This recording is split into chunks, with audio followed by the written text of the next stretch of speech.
नमस्कार दोस्तों, स्वागत है आपका आपके अपने यूट्यूब चैनल स्मार्ट पीके एजुकेशन सेंटर राजस्थान में। तो आज हम राजस्थान जीके में जो मेवाड़ के इतिहास के बारे में अध्ययन कर रहे थे। राजस्थान जीके हिस्ट्री का हम अध्ययन कर रहे हैं, जो आपके राजस्थान लाइब्रेरी सहित विभिन्न परीक्षाओं के लिए उपयोगी है। तो कल हमने जो बप्पा रावल है, अलट है और इनका हमने मेवाड़ में अध्ययन किया था। आज हम आगे जो रतन सिंह हैं उनका अध्ययन करेंगे। रतन सिंह की बात करें तो रतन सिंह का जो कार्यकाल है, मेवाड़ का जो शासनकाल है वो 1302 से लेकर 1303 ईस्वी तक चला था। रतन सिंह के जो छोटे भाई है उनका नाम कुंभकर्ण था। कुंभकर्ण नेपाल में राणा शाखा का क्या किया था, वहाँ पर उसकी स्थापना की। कुंभकर्ण जो रतन सिंह के छोटे भाई थे उनके द्वारा नेपाल में राणा शाखा की स्थापना की गई थी। अलाउद्दीन खिलजी का चित्तौड़ पर आक्रमण है वो 1303 ईस्वी में किया गया था।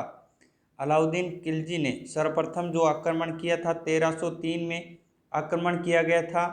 आक्रमण के क्या कारण थे? तो सबसे पहला जो कारण था वो था अलाउद्दीन खिलजी की साम्राज्यवादी की नीति, यानी कि वो अपने साम्राज्य को अधिक से अधिक बढ़ाना चाहते थे, जिसके कारण जो उन्होंने मेवाड़ पर आक्रमण किया था 1303 ईस्वी में। यह आक्रमण अलाउद्दीन खिलजी द्वारा किया गया था। चित्तौड़ का व्यापारिक एवं सामरिक महत्व है। उस समय जो चित्तौड़ है उसके जो व्यापारिक दृष्टि और सामरिक दृष्टि से अधिक महत्व था, उसके कारण भी अलाउद्दीन खिलजी द्वारा इस पर आक्रमण किया गया था। सुल्तान के लिए प्रतिष्ठा का ये क्या बन गया था? सवाल बन गया था चित्तौड़। इसके अलावा मेवाड़ का जो बढ़ता हुआ प्रभाव है उसको देखकर भी जो अलाउद्दीन खिलजी है उनके आक्रमण का ये मुख्य कारण था। इसके अलावा रानी पद्मावती की सुंदरता भी चित्तौड़ पर आक्रमण के मुख्य कारणों में शुमार थी। रानी पद्मिनी की बात करें तो सिंहल द्वीप की ये राजकुमारी थी रानी पद्मिनी। इनके पिता का नाम क्या था? गंधर्व सेन, और माता चंपा देवी थी। राघव चेतन ने अलाउद्दीन खिलजी को पद्मिनी की सुंदरता के बारे में सर्वप्रथम बताया था। किसने? राघव चेतन द्वारा बताया गया था। 1303 में ये युद्ध हुआ तो उस समय चित्तौड़ में पहला साका हुआ था। कब? 1303 ईस्वी में चित्तौड़ का पहला साका हुआ था। 1303 ईस्वी में रानी पद्मिनी ने 1600 महिलाओं के साथ जोहर किया गया था। रतन सिंह के नेतृत्व में केसरिया किया गया था। तो ये साका क्या कौन सा कहलाता है? साका किसे कहा जाता है? तो साका जिसमें एक साथ जोहर और जो केसरिया हो वो साका कहलाता है। तो चित्तौड़ का जो प्रथम साका हुआ था, प्रथम साका 1303 ईस्वी में हुआ था। इसके अलावा बात करें, साका की बात की हमने, जोहर प्लस केसरिया क्या कहलाएगा? साका कहलाएगा। राव रतन सिंह के दो सेनापति थे, गोरा और बादल। इस युद्ध में वो लड़े थे। कौन से थे? गोरा था और दूसरा बादल। अलाउद्दीन खिलजी ने चित्तौड़ पर अधिकार कर लिया, यानी कि युद्ध अलाउद्दीन खिलजी द्वारा जीत लिया गया था और रतन सिंह की इसमें हार हुई थी, जिसके कारण जो साका इसमें हुआ था, रतन सिंह है इसमें केसरिया किया गया रतन सिंह के द्वारा, और उनकी पत्नी थी पद्मिनी, उनके द्वारा जोहर किया गया था। चित्तौड़ का जो भार है अलाउद्दीन खिलजी द्वारा उनका जो पुत्र था खिजर खां को सौंप दिया गया था, और खिजर खान ने ही जो चित्तौड़ का नाम बदल कर है इनके नाम पर रखा गया, खिजराबाद कर दिया गया था। चित्तौड़ का जो नाम है वो अलाउद्दीन खिलजी के पुत्र के नाम पर बदल कर क्या रख दिया गया? खिजराबाद कर दिया गया था। खिजर खान ने गंभीरी नदी पर पुल का निर्माण करवाया गया था। खिजर खान द्वारा जो गंभीरी नदी है उस पर पुल का निर्माण करवाया गया था। इसके अलावा खिजर खान द्वारा चित्तौड़ में एक मकबरे की स्थापना की गई थी। इनमें से भी महत्वपूर्ण तथ्य है ये, और इन्हीं तथ्यों में से आपका महत्वपूर्ण क्वेश्चन है जो आपके एग्जाम में पूछे जाएंगे। आगे बात करें हम, एक फारसी अभिलेख है, यानी कि मकबरे का निर्माण कराया गया। इसमें एक फारसी अभिलेख है जिसमें अलाउद्दीन खिलजी को ईश्वरीय की छाया तथा संसार का रक्षक बताया गया है। खिजर खा दवाना ये जो मकबरा है ये बनाया गया था, और इसी में जो अलाउद्दीन खिलजी है इसमें फारसी अभिलेख है जिसमें जो खिलजी को ईश्वर की छाया और संसार का रक्षक इस अभिलेख में बताया गया है। कुछ दिन बाद ही चित्तौड़ का भार मालदेव सोनगरा को दे दिया गया था। मालदेव सोनगरा को चित्तौड़ का जो साम्राज्य है वो सौंप दिया गया था। मालदेव सोनगरा, मुछाड़ा मालदेव भी कहा जाता है। रतन सिंह रावल उपाधि का प्रयोग करने वाले अंतिम राजा थे। रावल की जो उपाधि प्रयोग करने वाले अंतिम राजा कौन थे? तो ये आपके रतन सिंह थे, जिन्होंने अंतिम बार रावल उपाधि का प्रयोग किया गया था। पद्मावत की बात करेंगे हम। पद्मावत है जो मलिक मोहम्मद जायसी द्वारा लिखित एक पुस्तक है। लेखक मलिक मोहम्मद जायसी 1540 ईस्वी में लिखी गई थी। ये मुहूर्त नैन्सी तथा जेम्स टोड ने पद्मावत की कहानी को स्वीकार किया था, परंतु जो सूर्यमल मिश्र हैं इनके द्वारा इस पद्मावत की कहानी को स्वीकार नहीं किया गया था। पद्मावत है उसी में जो चित्तौड़ की कहानी है वो लिखी गई है, यानी कि उसी पर ये लिखित है पद्मावत, जिसके जो लेखक है वो आपके मलिक मोहम्मद जायसी है। ये क्वेश्चन भी बार बार पूछा जाता है कि पद्मावत के लेखक कौन हैं, तो ये है आपके मलिक मोहम्मद जायसी। इसके अलावा जो मुहूर्त नैन्सी है और कर्नल जेम्स टोड है, ये दोनों वैज्ञानिकों के द्वारा इसकी जो कहानी है उसको स्वीकारा गया, लेकिन जो सूर्यमल मिश्र है कवि, उनके द्वारा इस पद्मावत की कहानी को स्वीकारा नहीं गया था। अमीर खुसरो, अमीर खुसरो की जो पुस्तक थी खजाइन उल फुतू तारीख ए अलाइन, खजाइन उल फुतू या तारीख ए अलाइन, इस पुस्तक में जो अलाउद्दीन खिलजी के राजस्थान के आक्रमणों की जानकारी मिलती है। और ये पुस्तक किसकी है? तो ये है अमीर खुसरो की पुस्तक है। नाम क्या है इस पुस्तक का? तो खजाइन उल फुतू या तारीख ए अलाइन। इसके अलावा हेमरतन सूरी की पुस्तक है गोरा बादल की री चौपाई। हेमरतन सूरी द्वारा लिखित पुस्तक है गोरा बादल री चौपाई। आगे हम अध्ययन करें मेवाड़ का ही, तो मेवाड़ में हमीर का जो शासनकाल है वो 1326 से लेकर 1364 ईस्वी तक रहा था। हमीर का शासनकाल 1326 से लेकर 1364 ईस्वी तक रहा। वनवीर सोनगरा को हराकर चित्तौड़ पर अधिकार किया गया था।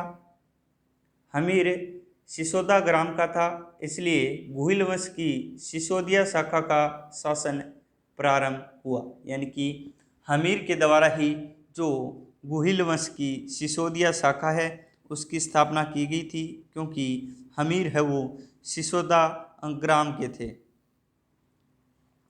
हमीर ने राणा की उपाधि का प्रयोग किया था। राणा हमीर, राणा की उपाधि का जो प्रयोग किया गया वो हमीर के द्वारा किया गया।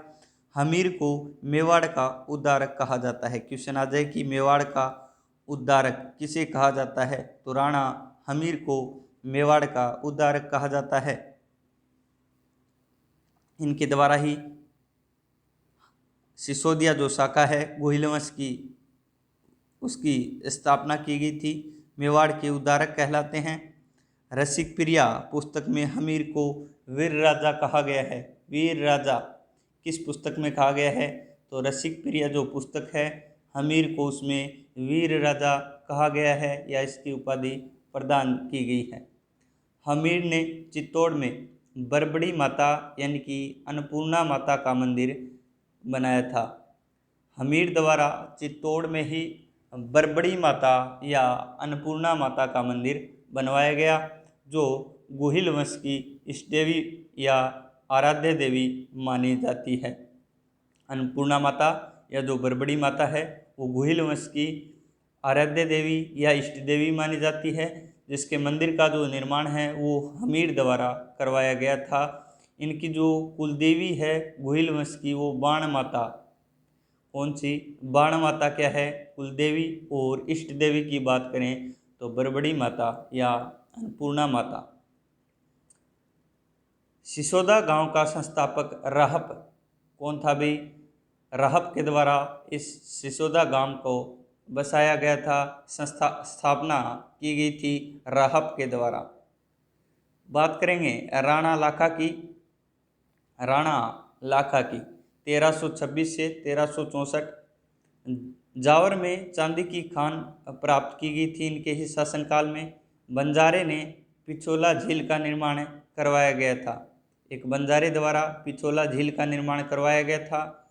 पिछोला झील के पास नटनी का चबूतरा बना हुआ है। नटनी का चबूतरा। पिछोला झील जिसका निर्माण बंजारे द्वारा कराया गया था, उसके पास ये नटनी का चबूतरा है।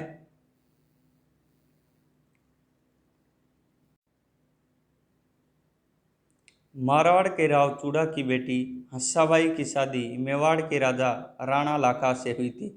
यानी कि जो राणा लाखा है उनका जो विवाह है वो मारवाड़ के राव चूड़ा की बेटी जो हंसाबाई थी उनके साथ हुआ था। इस समय लाखा के पुत्र कुंवर चूड़ा ने प्रतिज्ञा की कि वह मेवाड़ का राजा नहीं बनेगा।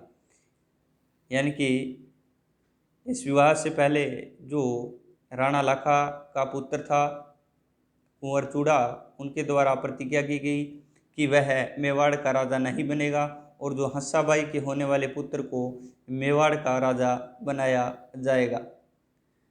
इसलिए चूड़ा को मेवाड़ का भीष्म कहा जाता है।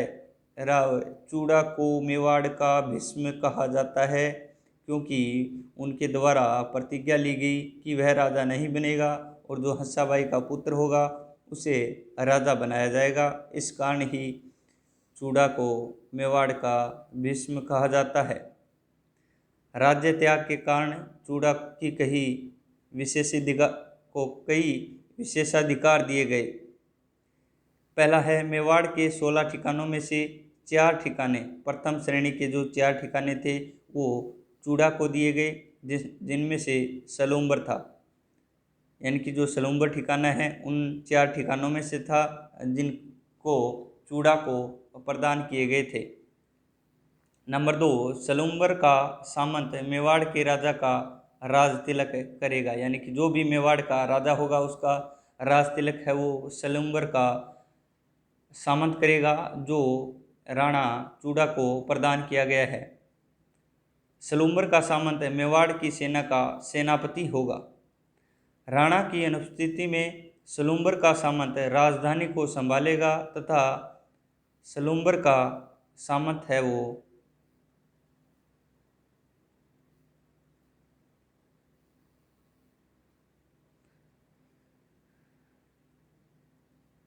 मेवाड़ के राणा के साथ सभी कामकाजों पर हस्ताक्षर करेगा। यानी कि जब राणा की अनुपस्थिति होगी तो सलूम्बर का जो सामंत होगा वो ही राजधानी संभालेगा तथा सलूम्बर का सामंत मेवाड़ के राणा के साथ सभी कागजों पर क्या करेगा? हस्ताक्षर करेगा। ये कुछ विशेषाधिकार जो राव चूड़ा को दिए गए थे, जिनमें सबसे पहले 16 ठिकानों में से मेवाड़ के 4 ठिकाने दिए गए थे, जिनमें से जो सलूम्बर था वो प्रमुख था।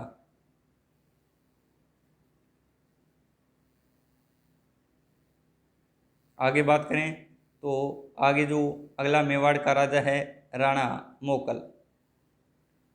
मोकल 1421 से 1433। पिता का नाम लाखा था और माता हंसाबाई। ये यहाँ पर मोकल था भी हंसाबाई का पुत्र, जिसे मेवाड़ का जो राजा है वो बनाया गया था राव चूड़ा द्वारा। जो प्रतिज्ञा ली गई थी कि जो हंसाबाई का पुत्र होगा उसे ही राजा बनाया जाएगा। संरक्षक इसका राव चूड़ा को बनाया गया था। यहाँ पर संरक्षक बनाया गया भी। हंसाबाई के अविश्वास के कारण चूड़ा मालवा चला गया था। कहाँ पर है? मालवा। इसके बाद हंसाबाई का जो भाई था रणमल, वो मोकल का क्या बना था? संरक्षक बना था। राणा मोकल का जो संरक्षक हंसाबाई का भाई मोकल को बनाया गया, सॉरी रणमल को बनाया गया था। इसके बाद मोकल ने इसमें यहाँ पर एकलिंग जी के मंदिर का परकोटा बनवाया। एकलिंगनाथ जी के मंदिर का जो परकोटा है वो मोकल द्वारा बनवाया गया था। चित्तौड़ में समदेश्वर मंदिर का पुनर्निर्माण भी राव मोकल द्वारा करवाया गया था। चित्तौड़ में जो समदेश्वर मंदिर है उसका पुनर्निर्माण भी मोकल द्वारा करवाया गया था। समदेश्वर मंदिर का जो निर्माण है वो भोज परमार द्वारा कराया गया था। वास्तविक जो इसका नाम था वो त्रिभुवन नारायण मंदिर था।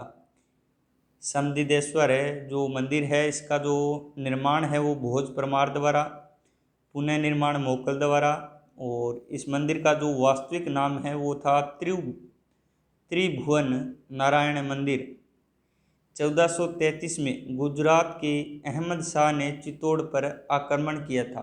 अहमद शाह द्वारा जो गुजरात का शासक था उसके द्वारा 1433 ईस्वी में चित्तौड़ पर क्या किया गया, आक्रमण किया गया तथा जीजवाड़ा नामक स्थान पर चाचा मेरा एवं महवा पवार ने मोकल की हत्या कर दी थी।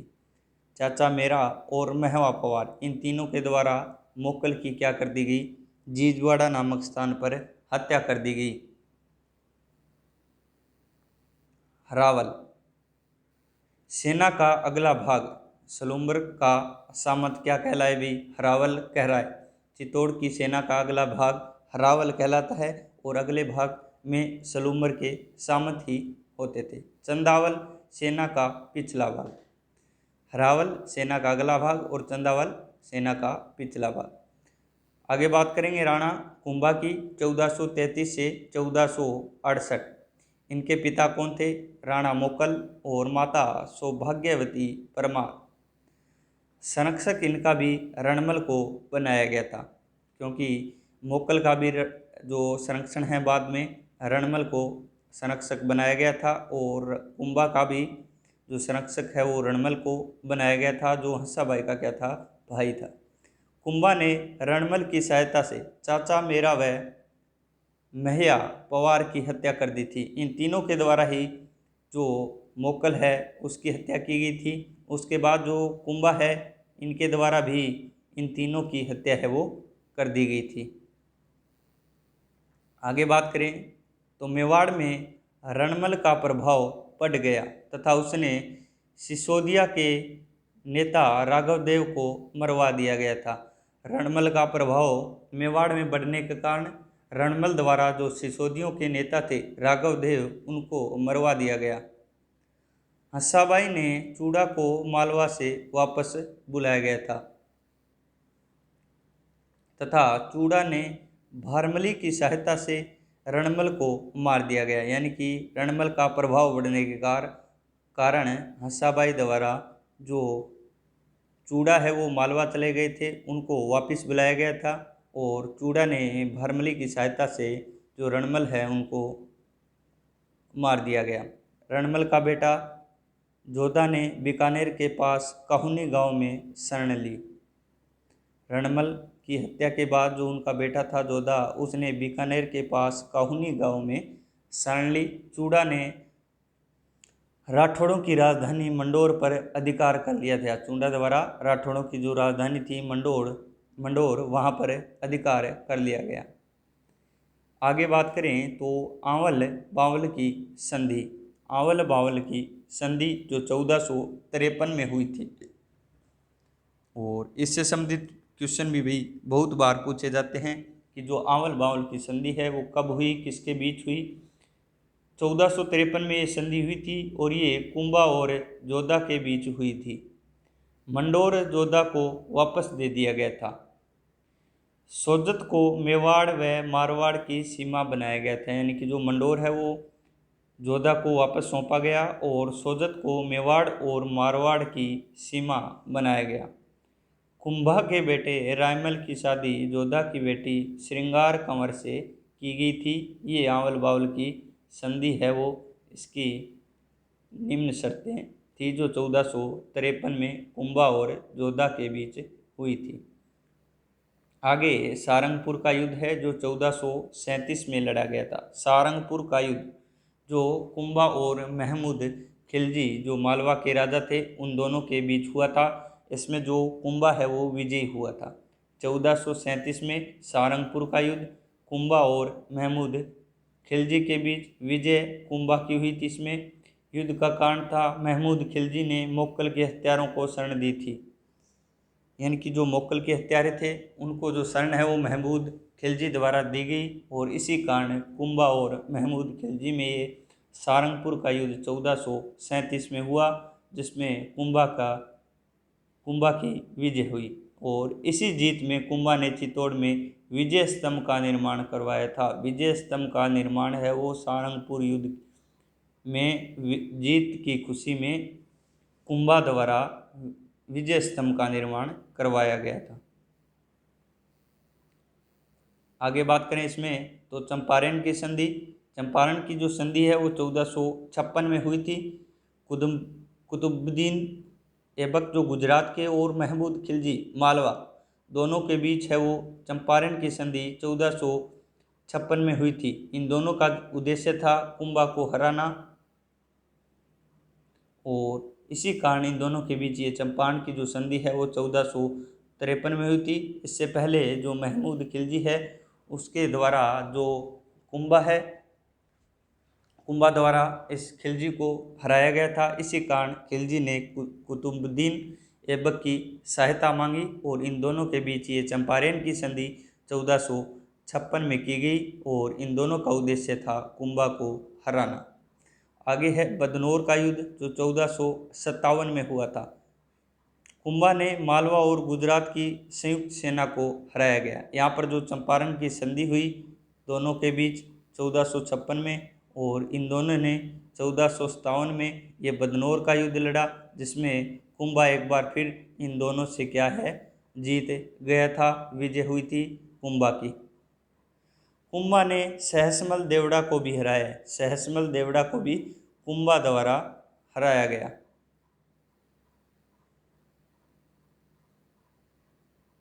इसके अलावा नागौर में शम्स और मुजाहिद खां, इसमें शम्स द्वारा सहायता की गई और कुंभा ने मुजाहिद को हरा दिया था। कुंभा द्वारा शम्स की सहायता की गई नागौर में और जो मुजाहिद है उसे कुंभा द्वारा हराया गया था। कुंभा की सांस्कृतिक उपलब्धियों की बात करें तो साहित्य संगीत में निपुण थे, वीणा बजाते थे। कुंभा के संगीत गुरु सारंग व्यास थे। सारंग व्यास कुंभा के संगीत गुरु थे। इसके अलावा कुंभा की कुछ महत्वपूर्ण जो पुस्तकें हैं उनकी बात करेंगे तो सबसे पहले है सुधा प्रबंध, कामराज, रतिसार भाग 7 भाग, संगीत सुधा, संगीत मीमांसा, संगीत राज जिसके 5 भाग थे। ये सभी जो पुस्तकें हैं वो कुंभा द्वारा रचित है। कौन कौन सी है? सुधा प्रबंध, कामराज, रतिसार, संगीत सुधा, संगीत मीमांसा, संगीत राज जिसके 5 भाग थे, पाठ्य रत्न, गीत, नृत्य, वाद्य और रस, ये 5 भाग इस संगीत राज में थे। इसके अलावा कुंभा की बात करें तो कुंभा की टीकाएं, सबसे पहले जयदेव की गीत गोविंद पर रसिक प्रिया नाम से टीका लिखी गई। जयदेव की जो गीत गोविंद है उस पर रसिक प्रिया नाम से जो टीका लिखी गई। नंबर 2 सारंगधर की संगीत रत्नाकार पर टीका लिखी गई। बाण भट्ट की चंडी स्तक पर टीका लिखी। ये कुछ महत्वपूर्ण टीकाएं जो कुंभा द्वारा लिखी गई। इसके अलावा कुंभा ने 4 नाटकों की रचना की। कुंभा मेवाड़ी, मराठी, कन्नड़ भाषा के विद्वान थे। मेवाड़ी, मराठी और कन्नड़ भाषा के विद्वान थे। इसके अलावा स्थापत्य कला भी कुंभा के समय में अपने चरम सीमा पर थी। कुंभा को राजस्थान की स्थापत्य कला का जनक कहा जाता है। कुंभा को राजस्थान की स्थापत्य कला का जनक कहा जाता है। कवि राजा श्यामलदास की पुस्तक वीर विनोद के अनुसार कुंभा ने मेवाड़ के 84 किलों में से 32 किलों का निर्माण करवाया गया था, यानी कि 84 टोटल किले जो है वो मेवाड़ में बनाए गए थे। उनमें से 32 किलों का निर्माण, जो पुस्तक है श्यामल दास की वीर विनोद, उसके अनुसार 32 किलों का जो निर्माण है वो कुंभा द्वारा कराया गया था। कुंभा को ही राजस्थान की स्थापत्य कला का जनक कहा जाता है। सबसे पहले इसमें बात करेंगे हम कुंभलगढ़ की। तो ये कुंभलगढ़ आपका राजसमंद में स्थित है। कहाँ पर है? राजसमंद में है। वास्तुकार इसका मंडन था। कुंभलगढ़ वास्तुकार मंडन। और इस किले को मेवाड़ मारवाड़ की सीमा प्रहरी कहा जाता है। कुंभलगढ़ जो किला है इसको मेवाड़ मारवाड़ का सीमा प्रहरी कहा जाता है। इस किले का सबसे ऊंचा स्थान कटारगढ़ दुर्ग है। कटारगढ़ इस किले का सबसे ऊंचा स्थान है। यह कुंभा का निजी आवास था। इसे मेवाड़ की आंख कहा जाता है।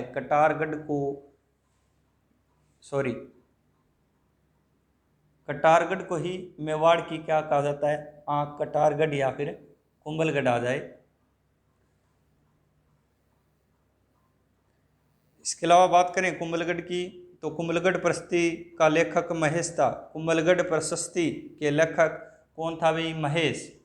इस प्रशस्ति में कुंभा को धर्म एवं पवित्रता का अवतार बताया है।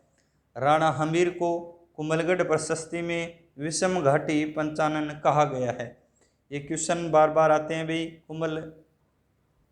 राणा हमीर को विषम घाटी जो पंचानन है वो किस प्रशस्ति में कहा गया? तो कुंभलगढ़ प्रशस्ति में। या फिर विषम घाटी पंचानन किसे कहा जाता है? तो राणा हमीर को।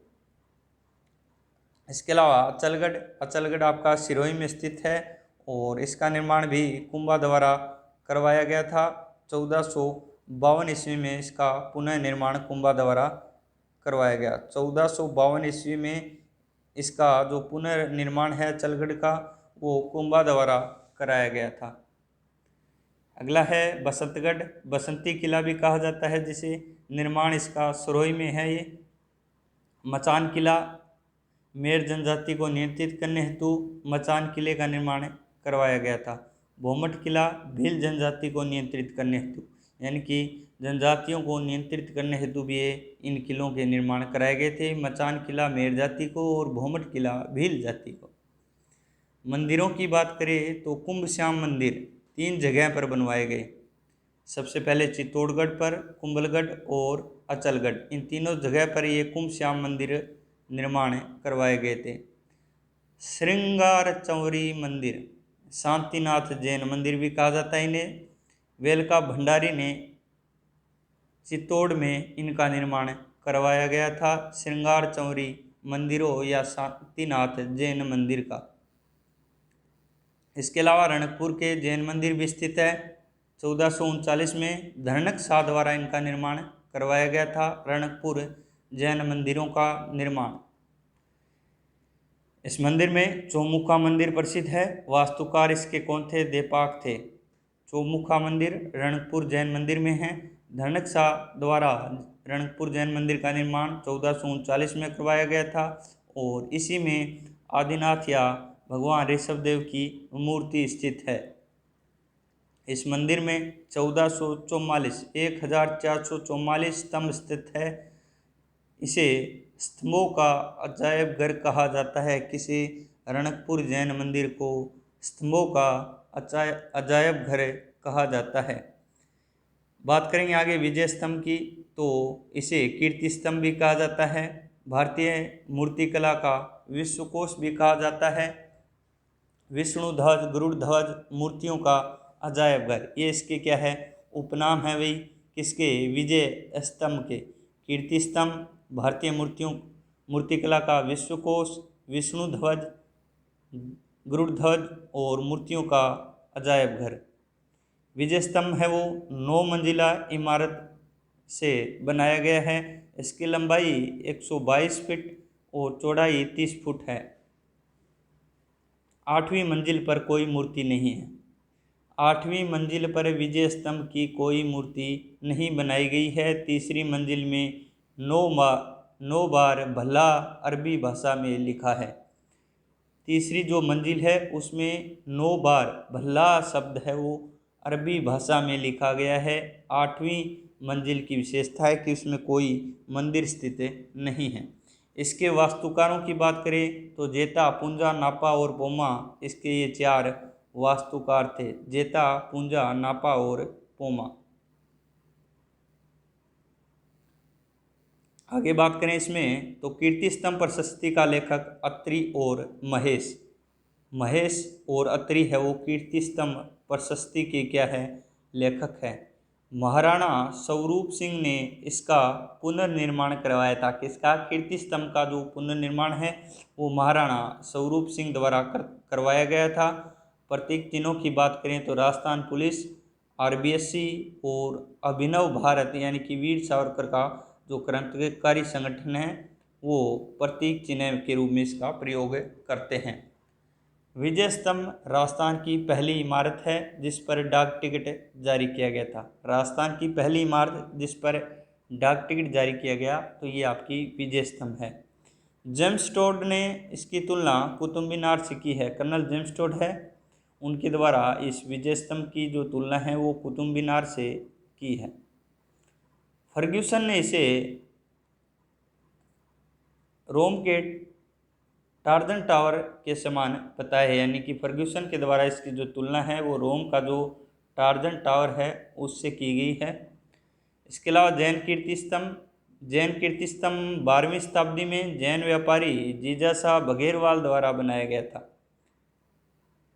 जैन कीर्ति स्तंभ चित्तौड़ के किले में 7 मंजिला इमारत है ये और भगवान आदिनाथ को समर्पित है, इसलिए जैन कीर्ति स्तंभ को आदिनाथ स्तंभ भी कहा जाता है क्योंकि ये भगवान आदिनाथ को समर्पित है।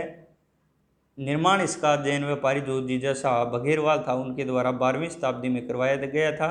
7 मंजिला इमारत है ये। इसके अलावा आगे बात करें कुंभा की तो कुंभा के दरबारी विद्वान सबसे पहला है कान्य व्यास। एकलिंग महाकाव्य है, इस कान्य व्यास के द्वारा रचित है। एकलिंग महाकाव्य का पहला भाग राजवर्णन कुंभा ने लिखा था। पहला भाग किसने लिखा था? कुंभा द्वारा। कान्य व्यास एकलिंग महाकाव्य के रचयिता। मेहाजी तीर्थमाला और मंडन वास्तुकार देवमूर्ति राजवल्लभ रूप मंडन मूर्तिकला की जानकारी है इसमें। कोदंड भडन धनुष निर्माण की जानकारी है, ये मंडन द्वारा लिखित ग्रंथ है। कौन कौन से वास्तुकार है? देवमूर्ति प्रकरण, राजवल्लभ, रूप मंडन और कोदंड मंडन। रूप मंडन में मूर्तिकला की जानकारी और कोदंड मंडन में धनुष निर्माण की जानकारी है। इसके अलावा नाथा वास्तुकार थे। वास्तु मंदिरी का निर्माण इस नाथा के द्वारा किया गया था और ये नाथा मंडन का भाई था। गोविंद के द्वारा निम्न रचनाएं रचित की गई। द्वार दीपिका, उद्धार धोरिणी, कलानिधि जिसमें शीघ्र निर्माण की जानकारी है, सार समुच्चय जिसमें आयुर्वेद की जानकारी है। ये मंडन का क्या था? बेटा था गोविंद। इसके अलावा रमाबाई जो कुंभा की पुत्री थी उनके द्वारा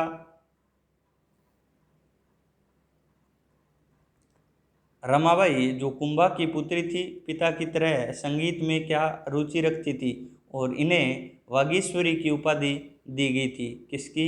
वागीश्वरी की। किसे? कुंभा की जो पुत्री थी रमाबाई। और रमाबाई को जावर परगना सौंपा गया था। कौन सा? जावर परगना। रमाबाई के अलावा हीरानंद मुनि कुंभा के गुरु थे, ये हीरानंद मुनि और तिल्ला भट्ट, ये प्रमुख जो कवि थे भी कुंभा के शासनकाल के दौरान। इसके अलावा कुंभा के जैन विद्वानों की बात करें तो सोमदेव सूरी, सोम सुंदर सूरी, जयशेखर और भुवन कीर्ति, ये कुंभा के जैन विद्वान थे। कुंभा ने जैनों से तीर्थ यात्रा कर समाप्त कर दिया गया था। कुंभा के द्वारा जो जैन तीर्थ यात्रा पर कर लिया जाता था उसको समाप्त कर दिया गया था। कुंभा की उपाधियों की बात करें तो सबसे पहले इन्हें हिंदू सुल्तान कहा जाता था। कुंभा को ये उपाधियां प्रदान की गई थी। दूसरी है अभिनव भट्टाचार्य। संगीत के कारण इन्हें ये अभिनव भट्टाचार्य की उपाधि प्रदान की गई थी। साहित्य के कारण इन्हें राणा रासो की उपाधि प्रदान की गई थी। और हाल गुरु की जो उपाधि इन्हें पहाड़ी किले जीतने के कारण, कुंभा द्वारा बहुत ज़्यादा जो पहाड़ी किले जीते गए थे, जिनके कारण इन्हें हाल गुरु की उपाधि दी गई थी। धनुधर होने के कारण इन्हें चाप गुरु की उपाधि दी गई। परम भागवत गुप्तवंश की उपाधि और आदि वराह गुर्जर प्रतिहार की उपाधियां इन्हें प्रदान है वो की गई थी। तो ये महत्वपूर्ण उपाधियां जो कुंभा को प्रदान की गई थी।